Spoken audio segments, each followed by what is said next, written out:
Hello students, मेरा नाम है हर्ष वर्मा। आप सभी का मेरे इस सेशन में बहुत बहुत स्वागत है। आज के इस सेशन को शुरू करने से पहले चार लाइनें मैं आप लोगों के सामने अर्ज करूंगा और वो कुछ यूं है। एसएससी का नोटिफिकेशन आई, सभी के चेहरे पर खुशियां लाई, बैठे बैठे हम थिरकने लगे जैसे होली है आई। सो स्टूडेंट्स, एसएससी का नोटिफिकेशन आना किसी होली के त्योहार के आने से बिल्कुल भी कम नहीं है। एकदम होली के त्योहार के आने जैसा या दिवाली के त्योहार के आने जैसा ही होता है। इन चार लाइनों का महत्व और इंपॉर्टेंस वही स्टूडेंट समझेंगे जो स्टूडेंट्स काफी समय से एसएससी की तैयारी डेडिकेटेडली पूरे मन से कर रहे हैं और जिन्हें हर साल इंतजार होता है इस नोटिफिकेशन के आने का। स्टूडेंट्स, एसएससी का ये जो कैलेंडर आउट हुआ है, ये अगली साल 2024 के लिए जो भी एग्जाम्स कंडक्ट किए जाएंगे, ये 2024 के लिए कैलेंडर आउट हुआ है। इस कैलेंडर में जितने भी एग्जाम्स आपको दिख रहे हैं यहाँ पर, SSC, Delhi SI, CHSL, MTS, SSC GD, steno and CGL, इन सब की चर्चा हम आने वाली स्लाइड में जरूर करेंगे। लेकिन उससे पहले मैं कुछ बातें आपको बता दूं।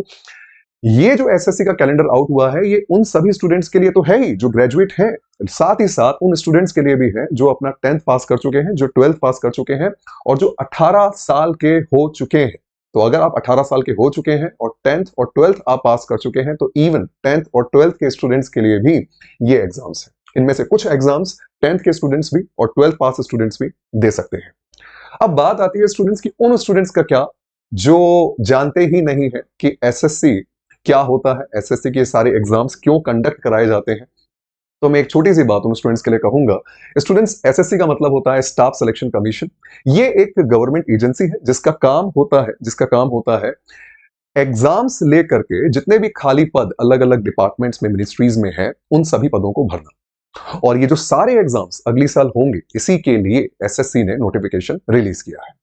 तो सारे वो स्टूडेंट्स जो फर्स्ट टाइम इस सेशन को देख रहे हैं, जिन्होंने फर्स्ट टाइम एसएससी जैसी कोई टर्मिनोलॉजी सुनी है, कोई वर्ड इन्होंने सुना है, तो ये जानकारी, छोटा सा इंट्रो एसएससी के बारे में उन स्टूडेंट्स के लिए। तो चलिए अपने इस सेशन को हम शुरू करते हैं। आज हम बात करेंगे आज के इस सेशन में कि जो कैलेंडर आउट किया गया है एसएससी की तरफ से, उसके फॉर्म कब से भरे जाएंगे, एग्जाम्स कब से होंगे, आयु क्या रहने वाली है, एज जो सबसे इंपॉर्टेंट है, मैटर करती है, एंड बहुत सारी बम्पर भर्तियां अगले साल आपको देखने को मिलेंगी। इसका एक बहुत बड़ा कारण स्टूडेंट्स ये है कि जो अगला साल है वो इलेक्शन ईयर है और आप जानते हैं कि इलेक्शन के ईयर के आसपास का जो टाइम होता है, उस वक्त वैकेंसीज बहुत ज्यादा आती है। एक अच्छा मौका होता है हर एक एस्पायरेंट के पास कि वो अच्छी तैयारी करके एक अच्छी सिक्योर एंड स्टेबल जॉब वो हासिल कर सके। तो अगर आपका एम गवर्नमेंट जॉब पाना है, तो ये सेशन सिर्फ आप लोगों के लिए है। तो आइए शुरू करते हैं आज के इस सेशन को अपनी अगली स्लाइड के साथ, जो है ये है वो स्लाइड। स्टूडेंट्स, नोटिफिकेशन अलग तरीके से आया हुआ है। मैंने उस नोटिफिकेशन को थोड़ा मॉडिफाई करके उसमें से जो सबसे इंपॉर्टेंट जो एग्जाम्स हैं, जिसका इंतजार सभी को होता है, जो सबके लिए कॉमन है, मैंने उनको सीक्वेंस में रखा है कि कौन सा एग्जाम पहले होगा, कौन सा एग्जाम उसके बाद होगा, कौन सा एग्जाम उसके बाद होगा। ये सेशन थोड़ा सा आगे जाएगा, थोड़ा सा लंबा जाएगा ये सेशन, तो बने रहिएगा इस सेशन में। मैं काफी इंपॉर्टेंट चीजें, काफी जरूरी चीजें आप सभी लोगों को बताने वाला हूँ, खास करके उन स्टूडेंट्स को जो फर्स्ट टाइम एसएससी की तैयारी कर रहे हैं, जिन्होंने भी हाल ही में तैयारी को शुरू किया है। तो चलिए शुरू करते हैं अपने इस सेशन को हम लोग इस टेंटेटिव कैलेंडर के साथ। Students, selection post examination phase 12, इसके बारे में बात करने से पहले मैं बाकी बात करूंगा आपसे इन सारे एग्जाम्स के बारे में, फिर आखिरी में हम बात करेंगे इस एग्जाम के बारे में कि ये फेज 12 होता क्या है। सबसे पहले जो एग्जाम आपका होगा वो फेज 12 होगा। उसके बाद जो एग्जाम आपका मई और जून में होगा, मई और जून में जो एग्जाम होगा वो होगा एसएससी सीपीओ। मैं इसके बारे में बता दूं कि आपकी उम्र जो होनी चाहिए वो होनी चाहिए 18 से 25। अगर आप मिनिमम 18 के हैं और आप 25 के हैं, तो आप इस एग्जाम को दे सकते हैं। इसके लिए सबसे जरूरी जो क्राइटेरिया होता है वो होता है कि आपका ग्रेजुएट होना बहुत जरूरी है। ग्रेजुएशन बहुत जरूरी है इस एग्जाम के लिए स्टूडेंट्स। तो अगर आप ग्रेजुएट हैं तो इस एग्जाम को दे सकते हैं। क्या होता है ये मैं थोड़ा सा इंट्रो आपको दूंगा, एक ओवरव्यू आपको दूंगा। SSC CPO means central police organisation. इस ऑर्गेनाइजेशन के अंतर्गत अलग अलग फोर्सेज आती हैं। इन सभी फोर्सेज के ग्रुप को आप सेंट्रल पुलिस ऑर्गेनाइजेशन कहते हैं। जैसे कि दिल्ली, जैसे कि सब इंस्पेक्टर इन दिल्ली पुलिस, जैसे कि आपका बीएसएफ, सीआरपीएफ, सीआईएसएफ, एसएसबी, ये सारी फोर्सेज जो होती हैं ये होम मिनिस्ट्री के अंडर में आती हैं। तो जब आप इस एग्जाम को देते हैं तो आप अपने मार्क्स और रैंक के हिसाब से इन सारी फोर्सेज को ज्वाइन करते हैं। यहां पर आपकी पोस्ट होती है सब इंस्पेक्टर की, और इन सभी में जो सबसे प्रीफरेबल जो जॉब होती है, जो प्रीफरेबल पोस्ट होती है, वो होती है सब इंस्पेक्टर इन दिल्ली पुलिस। ये इसलिए होती है क्योंकि जो सब इंस्पेक्टर इन दिल्ली होता है उसके पास जो पावर होती है स्टेट में एसआई की तुलना में ज्यादा होती है। दूसरी मैं आपको बात बता दूं कि हमारे ऑल ओवर इंडिया में जो 36 या 38 सीएम है, चीफ मिनिस्टर है, उनमें से सिर्फ दिल्ली के सीएम के पास ही पुलिस की ये पावर या कंट्रोल नहीं होता है, ये कंट्रोल होता है होम मिनिस्ट्री के पास। तो आपके पास मोटा मोटा मैं अगर बताऊं तो ज्यादा प्रेशर सीएम या किसी विधायक की तरफ से आपके ऊपर नहीं बनता है। जब आप ये एग्जाम क्रैक कर लेते हैं, जब आप ये एग्जाम निकाल लेते हैं, तो आपकी 1 साल की ट्रेनिंग दिल्ली पुलिस एकेडमी में होती है। उसके बाद आपको उस ट्रेनिंग के बाद अलग अलग डिपार्टमेंट्स से जोड़ दिया जाता है, अलग अलग पुलिस स्टेशन से आपको अटैच कर दिया जाता है। वहां पर आप किसी सीनियर ऑफिसर के साथ जुड़ करके काम करते हैं कुछ समय तक, जहां पर आप अपनी ड्यूटीज और रिस्पॉन्सिबिलिटीज के बारे में जानते हैं, सीखते हैं। आपकी पोस्टिंग हमेशा दिल्ली में होती है, ट्रांसफर होने के कोई चांसेस नहीं है, अच्छी खासी पावर आपको मिलती है। एंड इन सभी रीजंस की वजह से दिल्ली पुलिस एसआई एक प्रीफरेबल प्रीफरेंस होती है, सारे स्टूडेंट्स की एक पसंदीदा पोस्ट है जो हासिल करना चाहते हैं स्टूडेंट्स इस एग्जाम को देकर के। इसकी एक खास बात मैं आपको और बताता हूँ, टीयर 1 में आपका मैथ्स, रीजनिंग, इंग्लिश और मैथमेटिक्स तो आता ही है, साथ में जब टीयर 1 आप क्लियर कर लेते हैं तो टीयर 2 में आपका फिजिकल टेस्ट होता है। अगला स्टेप आपका फिजिकल टेस्ट होता है। फिजिकल टेस्ट क्लियर करने के बाद आप अपने अगले स्टेज की तरफ जाते हैं, जहां पर आपको इंग्लिश, जहां आपसे इंग्लिश पूछी जाती है। 200 मार्क्स की 200 क्वेश्चंस रहते हैं। तो ये एक मोटी मोटी बात मैंने आपको सीपीओ के बारे में बताई। यहां पर आपकी सैलरी लगभग 48,000 से 50,000 बनती है। यहां पर वरी करता है कि आप एक्स सिटी से हैं, वाई सिटी से हैं, जेड सिटी से हैं, क्योंकि एक्स सिटी, वाई सिटी और जेड सिटी के हिसाब से आपके यहाँ पर सैलरी ऊपर नीचे थोड़ी बहुत होती रहती है। तो लगभग आप मान के चलिए कि इन हैंड सैलरी आपके पास शुरुआत में आएगी 48,000 से 50,000 के आसपास। सो ये तो बात रही एसएससी सीपीओ की। अब हम बात करते हैं आगे सीएचएसएल की।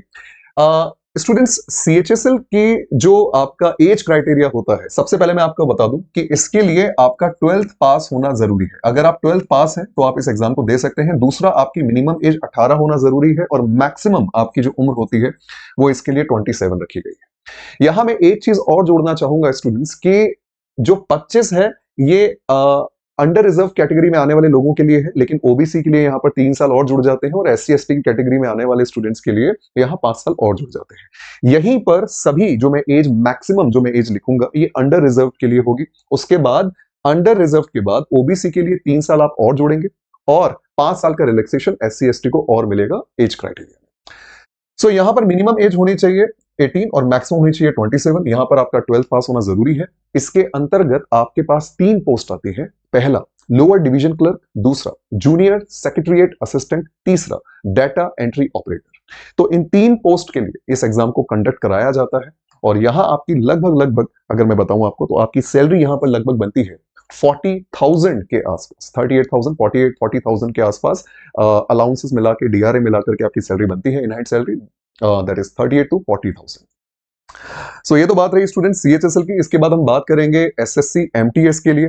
यहां पर स्टूडेंट्स एसएससी एमटीएस के लिए आपके पास मिनिमम क्वालिफिकेशन दैट इज कि आपका 10th पास होना यहां जरूरी है। अगर आपकी उम्र मिनिमम 18 है, अगर आप 18 साल के हो चुके हैं और आप 10th पास कर चुके हैं तो इस एग्जाम को आप दे सकते हैं। यहां पर एज क्राइटेरिया कुछ इस प्रकार है कि 18 से 25 और 18 से 27। यहां पर मैं आपको बताऊं कि 18 से 25 और 18 से 27 यहां पर एज क्राइटेरिया अलग अलग क्यों है, क्योंकि यहां पर 2 आपकी पोस्ट होती है। एक होती है multitasking staff that is MTS की और एक होती है हवलदार की। अगर आप हवलदार हैं सेंट्रल ब्यूरो ऑफ नारकोटिक्स में और आप एमटीएस, ये दो पोस्ट है, एक हवलदार की और एक एमटीएस की, तो यहां आपके लिए जो उम्र होगी वो 18 से 25 होगी। लेकिन अगर आप हवलदार की post central bureau of indirect taxes and customs में चाहते हैं, दैट इज सीबीआईसी में चाहते हैं, तो यहां पर आपकी उम्र होगी 18 से 27। यहां जो आपकी ग्रेड पे बनती है वो ग्रेड पे लगभग 1800 के आसपास बनती है और ये इन हैंड सैलरी आपकी लगभग बनती है 20,000 के आसपास, 20,000 के आसपास आपकी यहाँ पर इन हैंड सैलरी बनती है। स्टूडेंट्स, बहुत सारे ऐसे स्टूडेंट्स भी हैं जो 18 साल के हैं जिनका 10th पास है, वो आगे किसी कारणवश पढ़ नहीं पाए। ऐसे कई बच्चों को इस एग्जाम की जानकारी नहीं होती है। 10वीं पास किसी बच्चे को अगर शुरुआत में अगर सरकार की तरफ से 20,000 रुपए या 19,000 रुपए इन हैंड सैलरी अगर मिल रही है तो आई थिंक ये उसके लिए काफी बड़ी बात होनी चाहिए। लेकिन बहुत सारे बच्चों को इस बात की अवेयरनेस नहीं होती है, जानकारी नहीं होती है। तो स्टूडेंट्स, अगर ये बात आप तक पहुंच रही है, आप मेरी बात को ध्यान से सुन रहे हैं, तो जरूर ऐसे लोगों को बताएं जिनका 10th पास है और जो 18 साल के हो चुके हैं, उनके लिए भी एक ये बहुत बड़ी अपॉर्चुनिटी सामने निकल कर आती है। तो ये तो बात रही एसएससी एमटीएस की। इसके अंदर एमटीएस की एक पोस्ट होती है मल्टीटास्किंग स्टाफ, हवलदार की पोस्ट होती है यहाँ पर सीबीआईसी में भी और सीबीएन में भी। लेकिन सीबीएन में जो पोस्ट होती है उसके लिए उम्र रखी गई है यहाँ पर 25, 3 साल का रिलैक्सेशन और मिलता है ओबीसी कैटेगरीज में आने वाले स्टूडेंट्स को, और एससी एसटी में कैटेगरीज में आने वाले स्टूडेंट्स को मिलता है 5 साल का रिलैक्सेशन। सो ये तो बात रही 10th एसएससी एमटीएस की। अब बात हम करते हैं इन सभी के जो राजा है, एसएससी का जो राजा है, एग्जाम का जो राजा है, उसका नाम है एसएससी सीजीएल। यू नो, अब ये जो एग्जाम होता है ये सिर्फ ग्रेजुएट्स के लिए होता है। अगर आप ग्रेजुएट है, आपने इंजीनियरिंग की हुई है, बीए कर रखा है, ऑल इन ऑल अगर आप ग्रेजुएट हैं तो ये एग्जाम आपके लिए स्टूडेंट्स। इसका क्राइटेरिया क्या है? एज क्राइटेरिया यहाँ पर वरी करता है। एज क्राइटेरिया यहाँ पर एग्जाम के हिसाब से अलग अलग होता है। जैसे कि अगर आप 2400 ग्रेड पे के लिए कोई एग्जाम दे रहे हैं, 2400 से 4200 ग्रेड पे की भी इसमें जॉब्स होती हैं। इसके अंदर 4600 ग्रेड पे के लिए भी होता है जॉब, 4700 के लिए भी होता है, 4800 के लिए भी होता है। तो यहाँ पर जो एज है आपकी वरी करती है। जैसे मिनिमम एज 18 तो होनी ही चाहिए, साथ में आपका ग्रेजुएशन होना भी जरूरी है। ग्रेजुएशन होना भी आपका साथ ही साथ जरूरी है।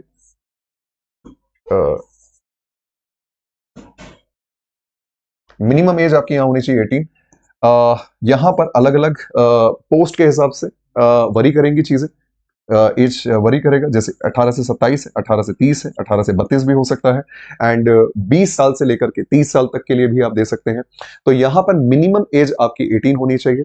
लेकिन जो यहाँ एज वरी कर रही है वो पोस्ट के हिसाब से करती है। अब एसएससी सीजीएल के अंदर भी अलग अलग पोस्ट आती हैं, टॉप लेवल की पोस्ट आती है।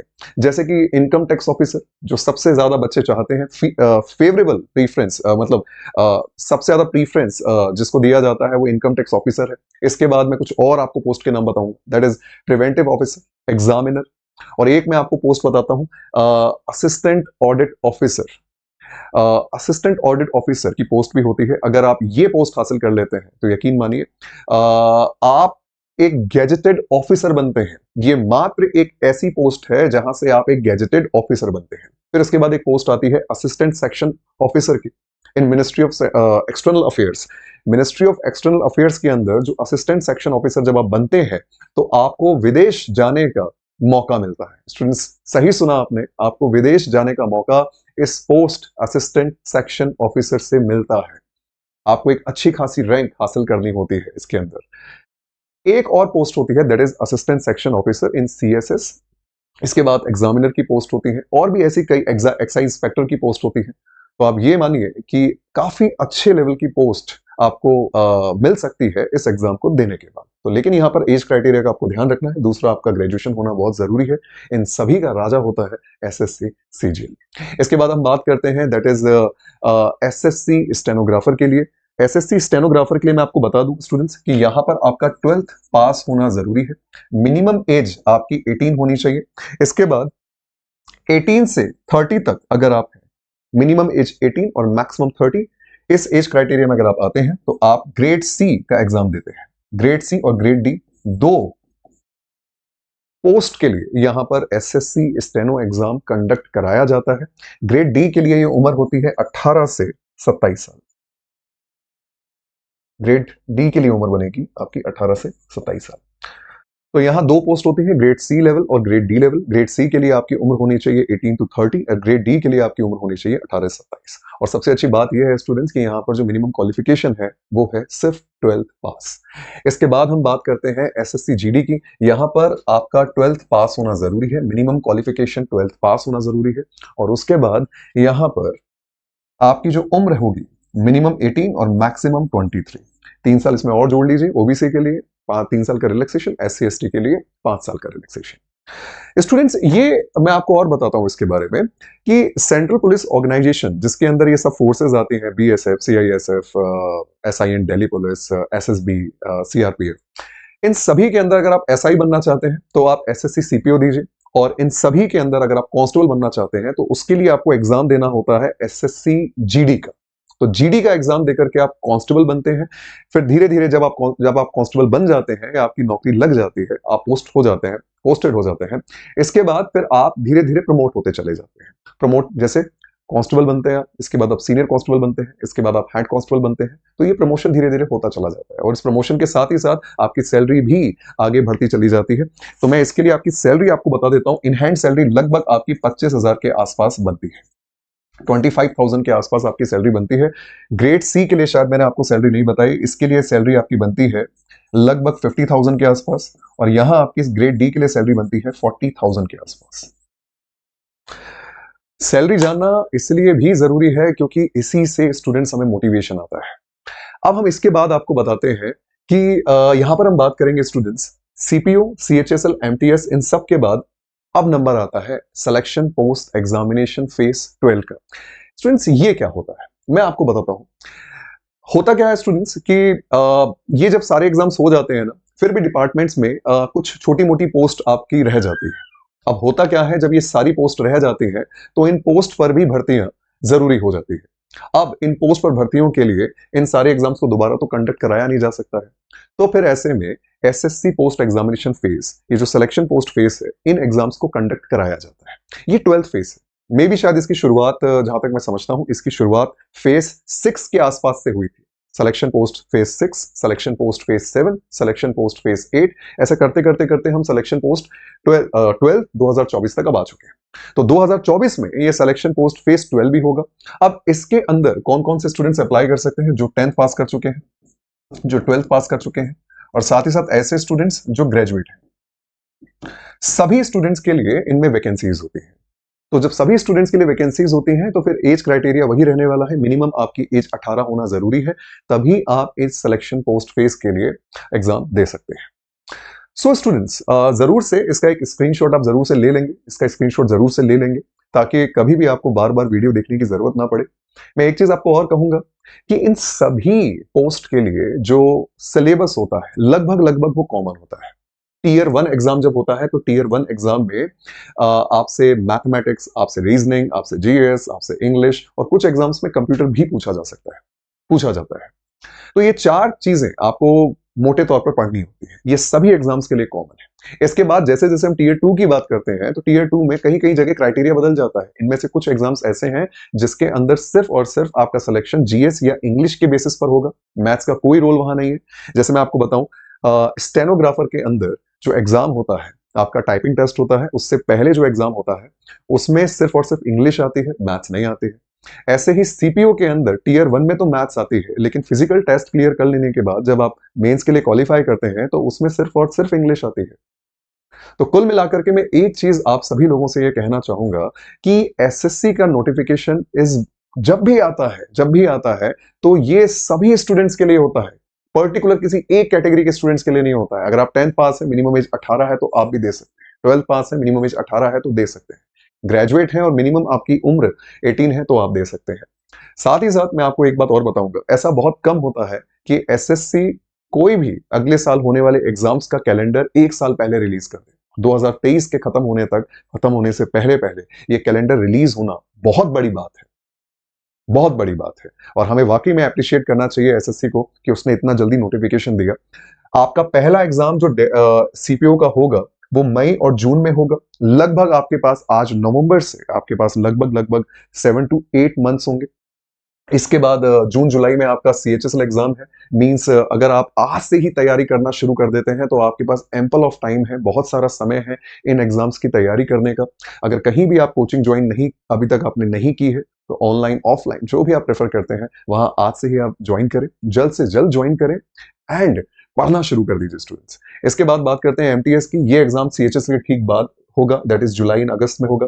इसके बाद सीजीएल आपका एग्जाम होगा सितंबर अक्टूबर में। इसका जो नोटिफिकेशन है वो आ जाएगा 11 जून को, क्लोजिंग डेट 10 जुलाई रहेगी। ये नोटिफिकेशन जब आएगा तब आपको पता लग ही जाएगा। मोटे तौर पर आपको जो बात याद रखनी है वो ये डेट्स याद रखनी है। फिर एंड में जाकर के एसएससी जीडी होगा एंड दैट इज दिसंबर 2024 में ये एग्जाम कंडक्ट किया जाएगा। उसके बाद अक्टूबर 2024 या नवंबर में स्टेनोग्राफर का एग्जाम होगा। So students, all I can say, एक बहुत बड़ी अपॉर्चुनिटी एसएससी ने आपको दी है। इलेक्शन ईयर है, बम्पर वैकेंसीज आपको देखने को मिलेंगी। सिलेबस सभी का लगभग लगभग कॉमन है। स्टेनोग्राफर के लिए आपको स्टेनो अलग से स्टेनो की तैयारी करनी पड़ती है, तब ये एग्जाम आप दे सकते हैं। अदरवाइज अगर इस एग्जाम को छोड़ दिया जाए तो सभी का सिलेबस लगभग कॉमन होता है। मैथ्स, रीजनिंग, इंग्लिश सभी में पढ़ना होता है। इलेक्शन ईयर की वजह से वैकेंसीज भी ज्यादा आएंगी स्टूडेंट्स। सो अगर आपका मकसद एक स्टेबल जॉब लेना है, आपका मकसद मकसद है कि स्टेबल जॉब लेकर के एक अच्छी सैलरी आए। एक अच्छी सैलरी अगर आपको मिलेगी तो आप अपने ड्रीम्स पूरे कर सकते हैं, अपने दोस्तों की मदद कर सकते हैं, अपने परिवार की मदद कर सकते हैं, अपने रिलेटिव्स की मदद कर सकते हैं, यू नो एंड आप एक सक्सेसफुल पर्सन की कैटेगरी में आ जाएंगे students. So all I can say, ये तैयारी जो है आपको बहुत जल्द अब शुरू करनी पड़ेगी। ये कैलेंडर हर बार ऐसा नहीं होता है कि कैलेंडर बहुत जल्दी आ जाए ताकि हमें मौका मिल जाए। अधिकतर केसेस में आप लोग देखते होंगे कि स्टेट के जो एग्जाम्स होते हैं, इनका नोटिफिकेशन अक्सर एग्जाम होने से 3 महीने पहले आता है, 2 महीने पहले आता है। तो ऐसे में हमारे पास मौका कम होता है, वक्त कम होता है तैयारी कर पाने का। लेकिन अगर कोई इंस्टीट्यूशन हमें 1 साल पहले ही, 7 से 8 महीने पहले ही अगर नोटिफिकेशन रिलीज कर दे, तो ये बहुत बड़ा मौका हमारे पास होता है। अब इस मौके को भुनाना अब आपकी जिम्मेदारी है। ठीक। सो मैं यहीं इस सेशन को क्लोज करूंगा। आई होप कि मेरी तरफ से आपको ये जानकारी पसंद आई होगी। अपने दोस्तों से ये वीडियो जरूर शेयर करें एंड दोस्तों तक पहुंचाएं। ऑल आई कैन से, सभी का बहुत बहुत धन्यवाद इस सेशन को देखने के लिए। Thank you so much and जय हिंद।